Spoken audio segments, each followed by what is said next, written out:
Here's what can happen if we walk into a church expecting the wrong thing. If we walk into a small church, a 100-person church, expecting 800-person impact, let's say you're a musician and you do want to write that famous worship song. You walk into a 100-person church, you're going to have quick access to people who are like, oh, we love that for you. We'll celebrate, like they're going to disciple you and mentor you and celebrate you. But they don't have a recording studio contract or access to those kinds of resources that's going to launch you. And so that's going to be something you're going to kind of have to build on your own. That can be a beautiful setup for a specific type of worship artist. But knowing that going in, like if you go to a small church, it's like, oh, they have nothing to offer me because I can't do a worship concert here. There's not enough people. That's not an accurate way to interpret that church community. It's like this community is here for relationship, and they're really, really good at that. If you want to go the other way, you're going to need to work your way up into a bigger church or produce solo. It's not about what's right and wrong. It's about having reasonable expectations. Another example of that could be if you're a pastor that trained in a 800-person church. You were trained to facilitate systems, to delegate, to all of that stuff. And then you get put into the leadership of a 300-person church. You are going to struggle because you haven't trained for the highly relational equity decision-making system that is going to be very valuable in a church that size. It's going to be a huge culture jump, and you may feel unappreciated when you suggest that systems should be done a certain way and they push back on like, well, that's not how we do things here. That kind of resonates. Yes, we always want to be changing and growing, but also it's a little bit true in a relational church of 200 people, relationships trump systems. And so if you want to be a systems focused leader, you probably shouldn't prioritize being in a 200-person church. And the opposite is true, which we already talked about. Okay.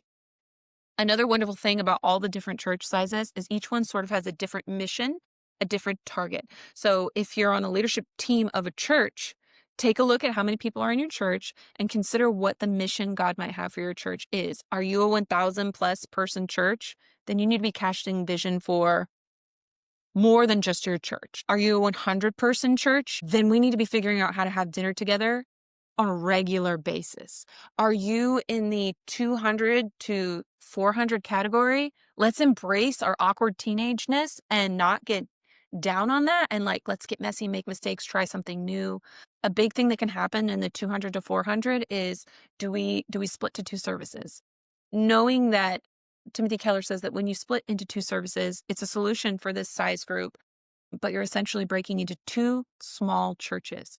And knowing how that's going to impact your culture. Let's not hold on to the illusion that we're not going to have some logistical division happen by splitting into two services. Like you are going to have logistical division happen. So how do you want to facilitate that? How do you want to meet that need? None of this is right or wrong. I want to lift it and make church size neutral, but informative. Another thing that could be happening is you could be in a 200-person church with a really healthy, established system and really healthy leadership. That might be an indicator that it's time to push for some growth. Maybe not. Maybe you're like, nope, we're really healthy and really stable, but we know that if we push for growth, we're going to have to lean systems, and we don't want to do that. So we're going to stay right here. And instead of growing, because there's so many people coming into our church, instead of becoming a bigger church, we're going to split and we're going to create two churches with the same small, healthy culture is another option. I'm really curious what all this makes you think about. For me in general, it was so encouraging. It gave so much clarity about how I can celebrate each different church when I walk through the door.